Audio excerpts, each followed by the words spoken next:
Hi, this is Andrew Thorp. I'm the founder of Speakeasy Groups, and in the first recording, charting what I've described as the Speakeasy journey, I explained a little bit about how and why Speakeasy was set up in the first place. It was really designed originally to help people with their presenting skills, to help them put their proposition across with more confidence and more skill when they were in front of their audience. So that would be obviously to help them with their elevator pitch at a networking event, or maybe to give a more competent and confident presentation when they were able to pitch to potential clients. But it soon dawned on me after the 75 or so sessions that I'd run during the time that Speakeasies existed, that there was something a lot deeper to this. The process that the members were going through started a debate amongst us all about what our story was, about the difference between presenting the factual elements of what we do, but as opposed to really understanding the story of what we do and telling that story well. So by story, we mean things like, not just what you do, but what brought you to the stage that you are now. Why did you set the company up? Why do you feel so strongly about what you're doing?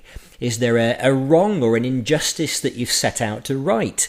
Is there a particular goal or ambition that remains for you?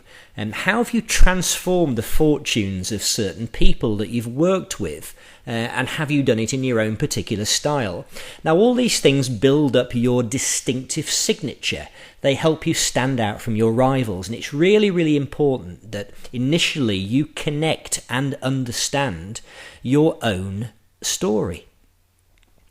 But more than that, we also started looking at how you can build an amazing circle of influence around that story so that you effectively develop your brand, both as an individual and as a business. And building your brand has extraordinary consequences because it enables you to pull in people to you.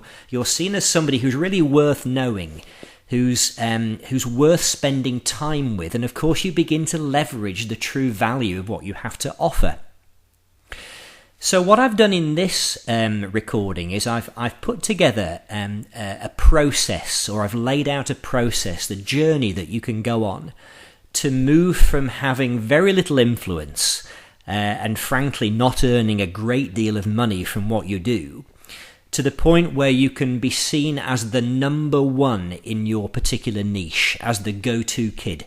And it's a 6-stage process. I call them 6 levels. And I'd like you to listen as I walk you through these levels and consider where you are now and where you would like to be. So here's level 1. Level 1, you've probably got you've got a business, you've got a product or a service that you're taking to the marketplace, and you're doing okay, but you've started to network a little bit. You want to push your business forward. You want to find new clients and make more profit. But you lack impact when you deliver that elevator pitch. Frankly, you're a bit embarrassed that when you do the round robin, what you have to say just seems to cause people to glaze over a little bit. And frankly, you're a bit bored with it as well. It's something where you're delivering the basic nuts and bolts of what you do, but no one's getting excited about it. And also, you've got many opportunities to present the 5 or the 10-minute showcase slot. Again, at networking events, or maybe when you have an opportunity to pitch to clients, or you're invited to speak at certain events, you shy away because you lack confidence as a presenter, as a speaker, and maybe you don't feel that what you have to say is a strong enough message. Now, level 2 is where we see you gaining in confidence. You're starting to connect with your own story better. You're beginning to understand your own value to a greater extent. You're happy to present the 5 or 10-minute showcase slot, and you quite enjoy doing it. And you enjoy doing it because you're beginning to get a reaction from the audience. You can tell by the looks in their eyes, the look in their eyes, that they're getting something from it. They're getting your message, and they're warming to you. They like what you have to say and your particular style of putting it across. They enjoy listening to. This filters through to your networking activities, where you're more confident. You're able to, converse confidently with people and come across as being somebody who's maybe got something interesting to say. Level 3 is where you develop greater depth in this process. You develop what I would term a story vault. It's like a library, a mental library of material, which might be case studies, anecdotes, personal experiences, maybe some things you've seen in the media, maybe some research material, and you're able to draw this out of your mental locker at a moment's notice and weave it into conversations at the appropriate moment, and it comes across as being very impressive. It's quite spontaneous, it seems to be improvised, but it's because it's all in there and you're able to pull it out and use it socially in a way that really people do find quite impressive. You begin to grow your network. You begin to be seen as somebody who's worth spending some time with. You're engaging company, and people are quite impressed with how you do what you do in a particular way. Maybe you start to blog about things. There's an emergence of what we might term a brand for you. Your personal brand is starting to be formed. That's level 3. Now, level 4, you just simply take this up a step. You begin to organise events. You're seen as a connector of people. You're moving along this continuum of the fact that we just know you exist to being seen as someone who's really worth knowing. You've got something substantial to offer, and you're worth spending time with and maybe investing money in. You start to speak at your own events, and maybe you get invited to other people's events and speak at those, and you're happy to accept, and you're making an impact. You're going down well. You're seen as a connector of people. You're seen as valuable over and beyond just the narrow nature of what you do for a living. You're seen as someone with a distinctive style, a certain signature, shall we say, to you and your business. You have a business that stands out. And to propagate this sort of growing reputation, this growing brand further, you use social media more. You maybe start to do some YouTube clips, some recordings. You maybe interview some people. You're interviewed yourself. Perhaps you write your first book. It may be an ebook, it may be a proper book, but your brand really now is starting to form into something that's quite substantial and quite distinctive. Level 5 is, once again, you move this on further. You're gaining a wider reputation now, possibly even on a regional level. If you're in the north of England, your reputation is spreading to different cities around the region.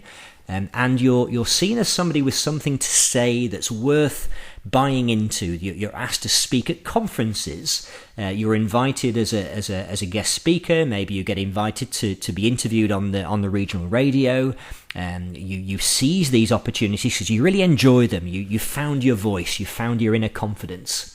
And people are following you. You've got a growing following both on Twitter, on Facebook, on YouTube, on LinkedIn. But it's not just the numbers, it's that you're seen as having something really valuable to offer people. And your brand is becoming very well known, and you have a lot of influence across all these different channels. And of course, level 6 is pretty much as far as you can go. You're the go-to kid. You're number one in your niche. You're the person they drag out onto the breakfast TV sofa when there's an issue pertaining to your particular industry. You're the Max Clifford. You're the Mary Portas. You're the Alvin Hall, the personal finance guy. You're the Jamie Oliver figure. You've got your first book in Waterstones. You've maybe got a television series that's coming out. And you're seen as somebody who's got to the top of their tree. But can you see that going back all the way to level 1, it starts with one thing, and that's your story. It starts with you understanding what it is you have to offer, packaging it, articulating that in a very skillful way, and then spreading it so that reputation, that brand begins to grow. And that's where you leverage the true value of your potential as a service provider or as somebody who provides a product. Now, this can apply equally to an individual. It can apply to an individual who represents a company. It can apply to an organization. You can all develop your story and build your brand and your reputation and build your following. It's where you get your pull and your tribe. So I would love to take you down this journey. And the starting point is to come along to one of the Speakeasy events. So go to speakeasygroups.com. That's www.speakeasygroups.com. The first event's free. Come along, find out what we do, and find out more about how you can go down this very, very exciting journey. I'd love to meet you.